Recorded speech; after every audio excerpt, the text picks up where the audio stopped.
For nearly 50 years, the world lived under a shadow. Two superpowers faced each other across continents, oceans, and ideologies. They did not fight directly. They fought in secret. This was the Cold War, and at the center of it was espionage. Spies decided wars before they started. Secrets mattered more than armies. Information was power. Inside this hidden war, one man would quietly change history. Not with a weapon, not with a speech, but by choosing to tell the truth. After World War II, the world split. On one side, the United States, Western Europe, capitalist democracies. On the other, the Soviet Union, Eastern Europe, communist governments. Each side believed the other was a threat to human survival. Each side believed war was possible at any moment, and both sides prepared for it. The Cold War was not just about tanks and missiles. It was about intentions, plans. Fear. Governments wanted to know, would the other side attack? Were nuclear weapons being moved? Was war being prepared? Spies answered these questions, and if the answers were wrong, millions could die. The Soviet Union built one of the most powerful intelligence systems in history. Its main agencies were the KGB, State Security and Foreign Intelligence, military intelligence networks. The KGB was feared, not just by enemies, by its own people. It controlled surveillance, arrests, interrogations, foreign spying. Its officers lived in secrecy, and loyalty was demanded absolutely. In the 1960s, a young Soviet officer began his career inside this system. His name was Oleg Gordievsky. From the outside, his life looked perfect. He was intelligent, well-educated, trusted. He rose steadily through the KGB ranks. No one suspected him. Gordievsky grew up in the Soviet Union during a time of strict control. The state decided what you read, what you said, what you believed. Criticism of the government was dangerous. Fear was normal. But Gordievsky was different. He paid attention. He listened carefully to official propaganda and noticed its lies. As a young man, Gordievsky learned about Soviet actions abroad, secret police operations, crackdowns on freedom, brutal suppression of dissent. One event shook him deeply: the Soviet invasion of Czechoslovakia in 1968. Tanks crushed peaceful reform. Freedom was destroyed overnight. For Gordievsky, something broke. He no longer believed the system was protecting people. He believed it was controlling them. Despite his doubts, Gordievsky stayed in the KGB. Why? Because leaving was impossible, and because staying gave him access. Access to truth, access to secrets, access to the inner thinking of the Soviet leadership. He realized something dangerous. The Soviet Union was not as confident as it looked. It was afraid. Inside the Kremlin, leaders feared the West constantly. They believed NATO wanted to attack. Nuclear war was possible. The West was planning deception. This fear shaped Soviet decisions, and it made the Cold War far more dangerous. At some point, Gordievsky made a decision that could only end one way. He would help the other side. Not for money, not for fame, but because he believed misunderstanding could end the world.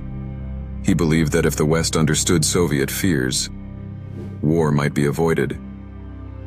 While serving abroad, Gordievsky made discreet contact with British intelligence. This was extremely risky. If discovered, he would be arrested, interrogated, executed. But he continued, carefully, patiently, and the British listened. Gordievsky became one of the highest-ranking Western spies inside the KGB. He provided Soviet plans, internal fears, leadership intentions, nuclear war assessments. This information was priceless and terrifying because it revealed how close the world truly was to disaster. Western leaders often believed the Soviet Union was aggressive and confident. Gordievsky showed something else. The Soviet leadership was paranoid. They feared surprise attack. They misread Western actions. They expected deception everywhere. This misunderstanding pushed the world toward the edge. By the early 1980s, tensions were extreme.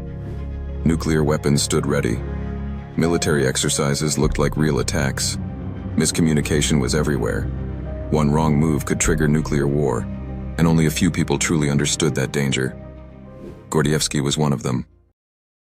Most spies want their side to win. Gordievsky wanted something else. He wanted no war, no victory, no destruction. He wanted understanding. This made him different and dangerous to everyone. Every day, Gordievsky risked death. A wrong glance, a suspicious report, a single mistake.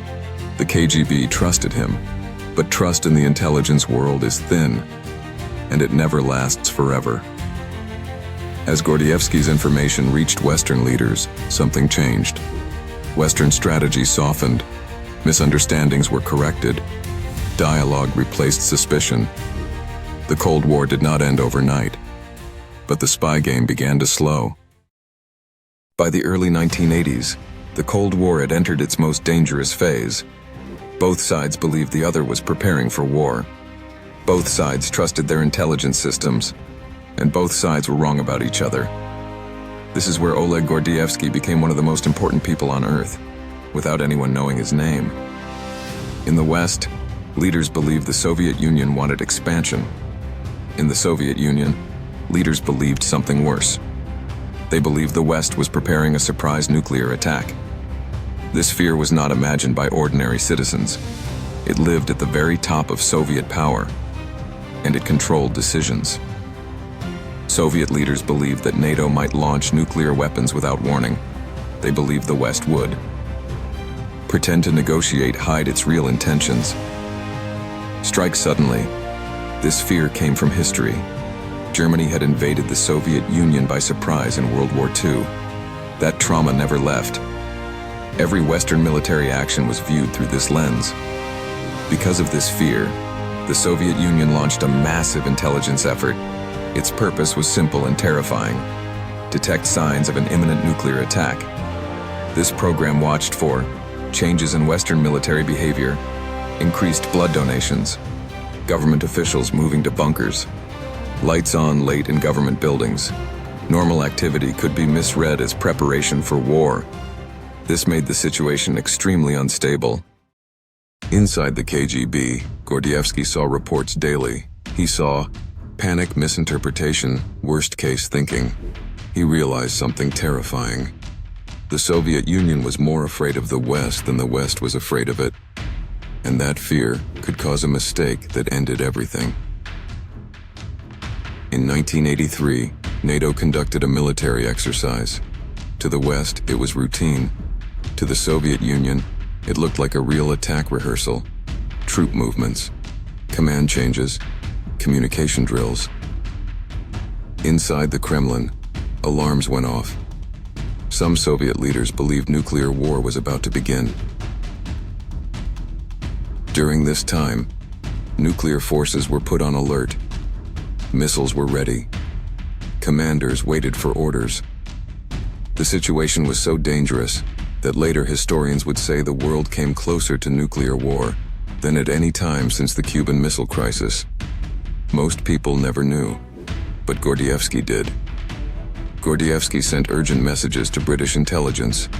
He explained, Soviet leaders believed NATO might attack. The Kremlin was deeply paranoid. Military exercises were being misread. This information was critical.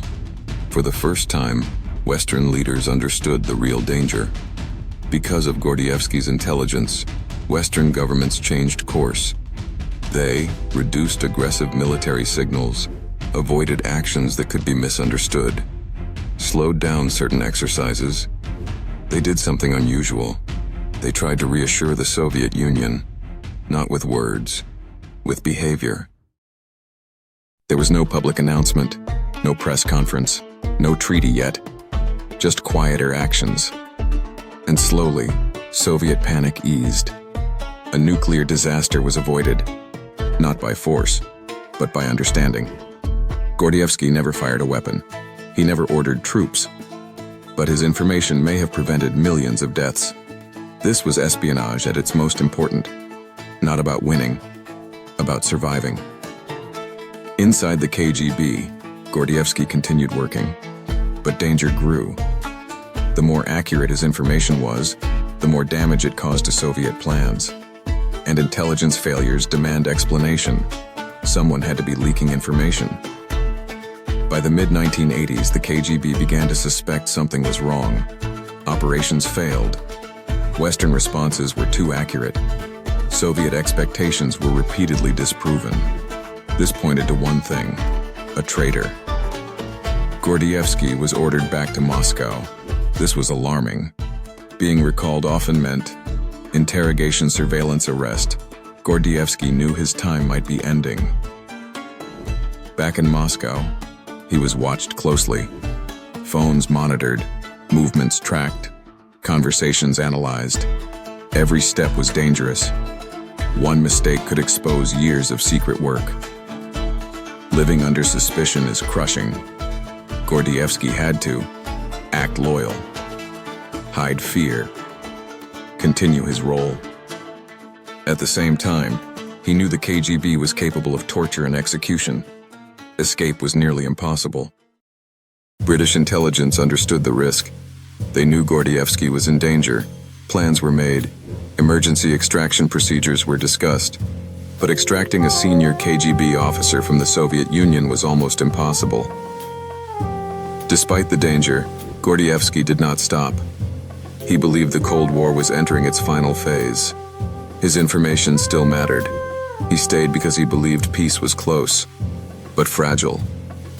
At the same time, new leadership emerged in the Soviet Union.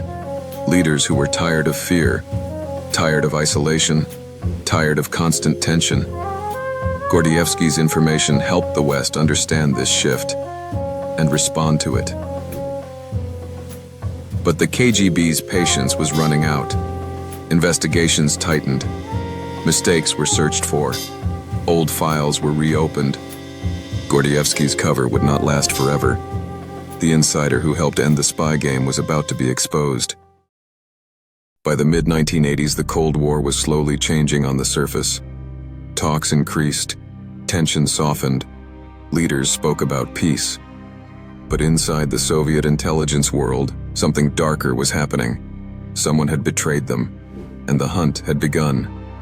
At the center of that hunt was Oleg Gordievsky. The KGB was many things: brutal, secretive, powerful, but above all, it was suspicious. When plans fail repeatedly, the KGB does not blame luck. It looks for betrayal. Throughout the early 1980s, Soviet intelligence noticed a pattern. Western responses were too accurate. Diplomatic moves anticipated Soviet thinking. Military reactions avoided Soviet fears exactly. This meant one thing: someone inside was talking. The KGB began a quiet internal investigation. They reviewed travel records, foreign postings, contact histories, personal behavior. They paid close attention to officers who spent time in the West, had close contact with foreigners, showed independent thinking. This narrowed the field, and slowly, dangerously, the circle moved closer to Gordievsky. One day, Gordievsky received an order. He was to return to Moscow immediately. No explanation, no delay. For a Soviet intelligence officer, this was alarming. Being recalled without warning often meant interrogation, surveillance, arrest, sometimes worse. Gordievsky understood the danger immediately, but refusing the order would expose him, so he returned. Moscow was not like London. In London, Gordievsky had space, freedom, and movement. In Moscow, everything felt tight. Eyes everywhere, walls listening, silence heavy. From the moment he arrived, Gordievsky sensed something had changed.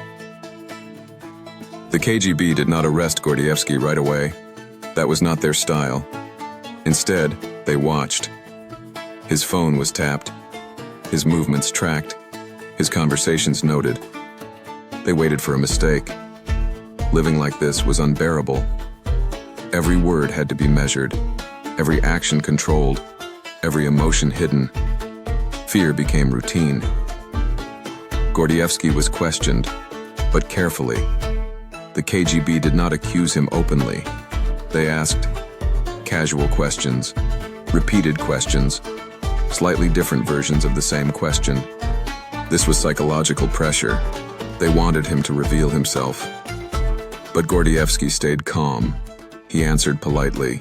He showed loyalty. He showed no fear. Inside, he was terrified. One day, something strange happened. Gordievsky fell violently ill. Sudden sickness, confusion, weakness.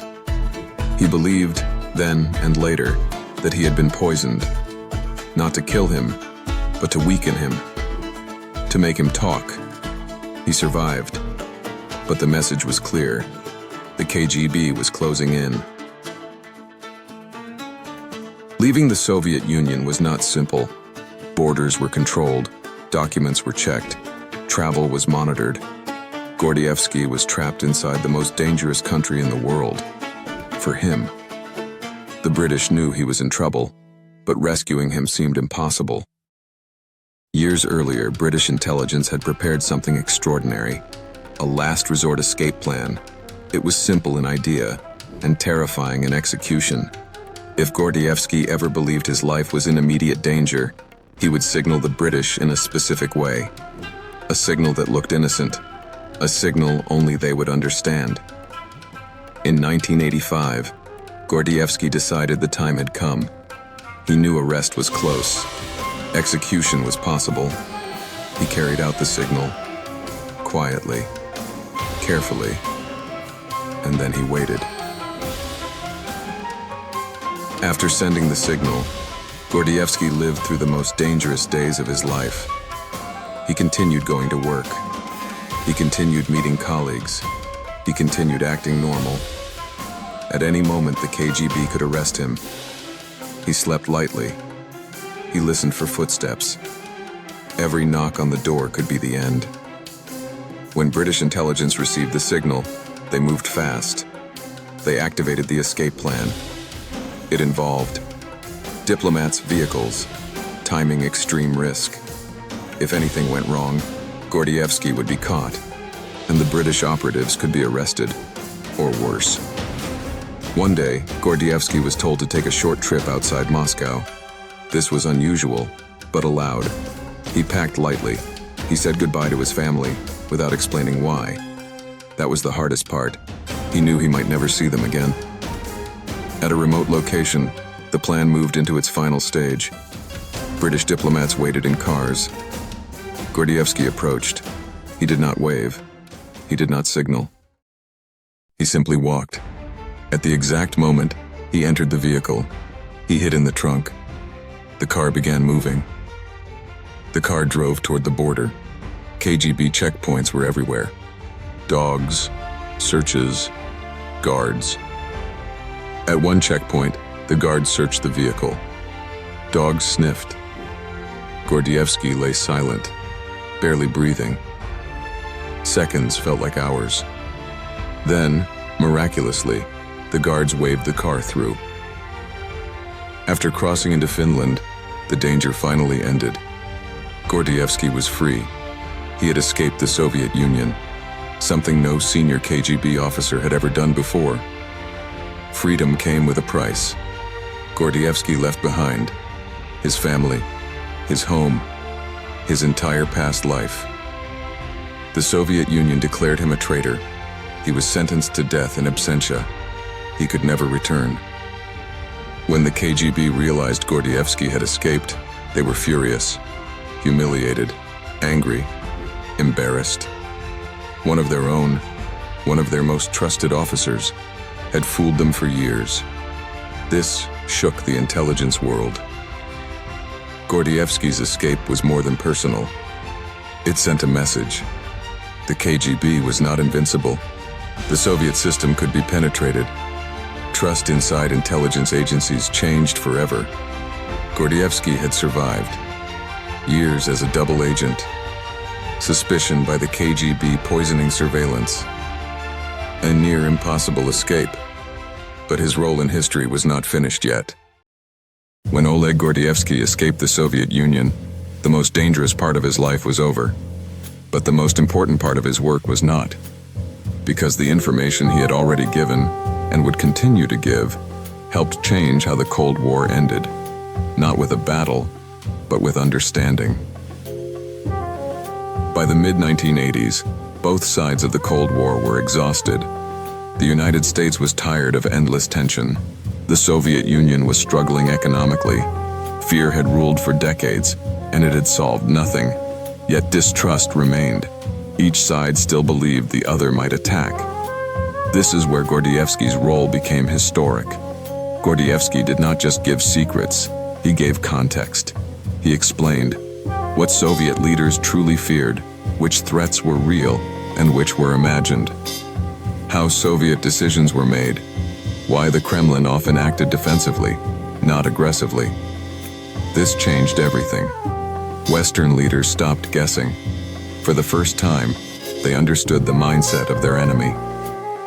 For years, many in the West believed the Soviet Union was planning conquest.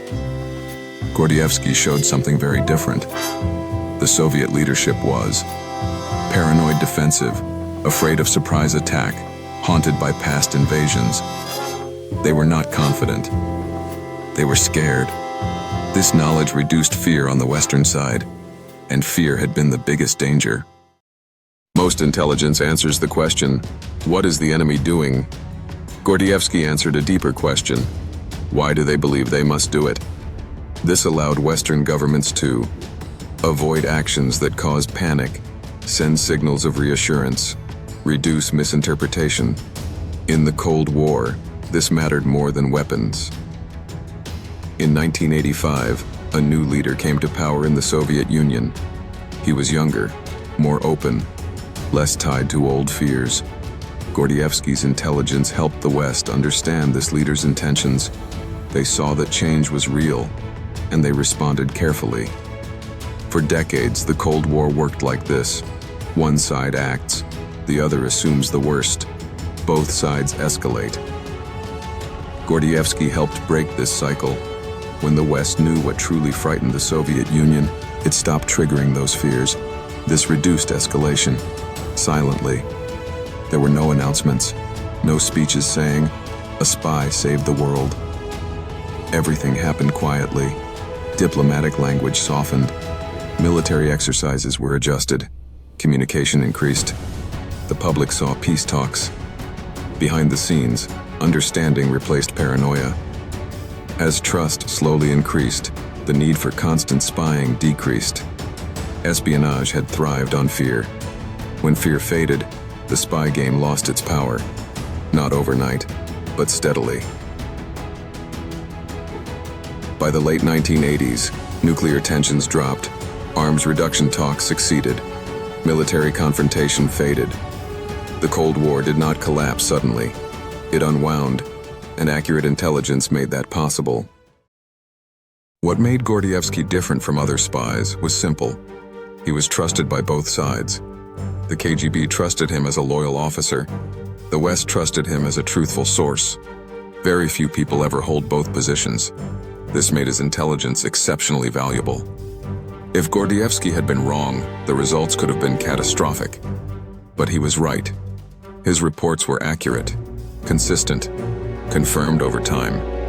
Western leaders learned to trust not just his information, but his judgment. There was no moment when leaders said, "This is because of Gordievsky." That is not how intelligence works. Success in espionage looks like nothing happening. No war, no crisis, no disaster. That was the success. In the Cold War, victory was often imagined as defeat of the enemy. Gordievsky helped redefine victory as avoiding destruction. No missiles fired, no cities destroyed, no millions steal. That is the highest success intelligence can achieve.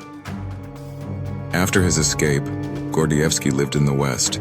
He was free, but exile is not peace. He could not return home. He could not see family easily. He lived with permanent consequences. The Soviet Union declared him a traitor, but history would judge him differently. Ending the Cold War did not mean everyone was safe. Many spies were exposed. Careers ended. Lives were broken. Peace always has a cost, but that cost was far smaller than nuclear war. The Cold War ended, but fear did not disappear from the world. Misunderstanding still causes conflict. Paranoia still creates danger. Gordievsky's story shows something timeless.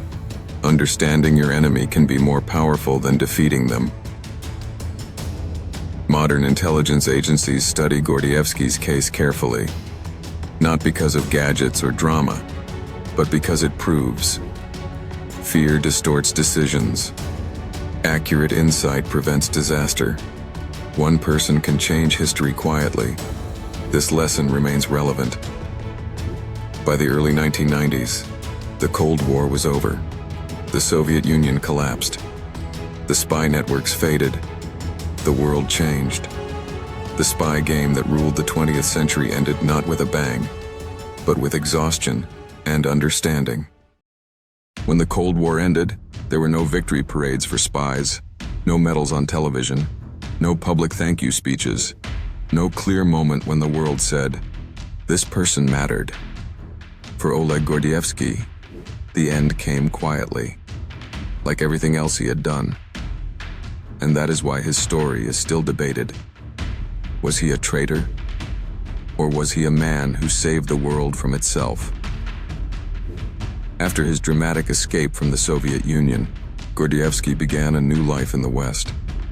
But freedom did not mean peace. He lived under protection. He changed routines. He stayed alert. The Cold War might have been cooling, but the danger around him had not disappeared. To the Soviet state, he was officially condemned. He was sentenced to death in absentia. This sentence never expired. Exile is a strange kind of freedom. Gordievsky was safe, but he was also cut off. He lost his homeland, his career, his public identity. He could not return to the country where he was born. He could not see family freely. The price of telling the truth was permanent separation. In the West, Gordievsky was respected, but kept quiet. Intelligence agencies do not celebrate publicly. They study cases, share lessons privately, move on. Gordievsky's work was considered priceless, but much of it remained classified. His success looked like nothing happening, and that is how intelligence success always looks. The biggest question around Gordievsky has always been loyalty. He was a Soviet citizen, a KGB officer, sworn to serve his state, and yet he chose to betray it. Was that betrayal, or was it conscience? Gordievsky never claimed to be perfect. He did not say he was brave or heroic. He said something simpler. He believed the Soviet system was built on fear and lies. He believed that misunderstanding between East and West could end civilization, and he believed that telling the truth was the only way to stop that. This was not ideology. It was responsibility. No single person ends a global conflict.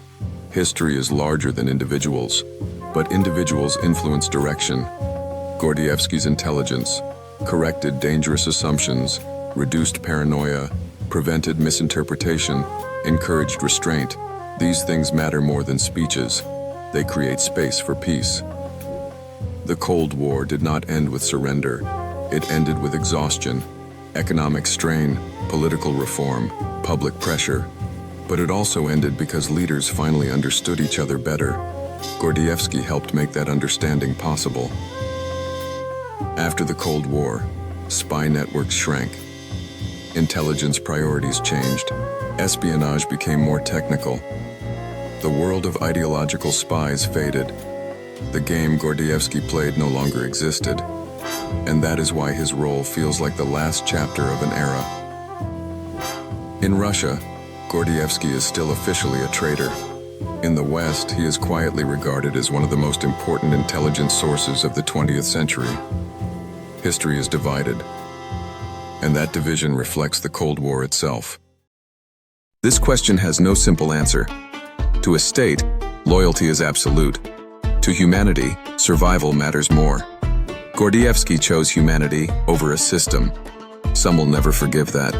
Others will never forget what he helped prevent. One of the hardest things about judging intelligence work is this: you cannot count disasters that did not happen. No memorial exists for nuclear wars, avoided cities not destroyed, millions who never died. Gordievsky's legacy lives in absence, in silence. In normal days, that continued. The Cold War may be over, but fear-driven conflict still exists. Misunderstanding still causes wars. Paranoia still shapes policy. Assumptions still kill people. Gordievsky's story reminds us of something uncomfortable. Sometimes the most dangerous enemy is what we believe about the other side. Weapons deter, armies intimidate, but understanding prevents mistakes. Gordievsky's greatest contribution was not secrets, it was clarity. He explained fear to those who did not feel it, and that changed behavior. In later years, Gordievsky spoke publicly.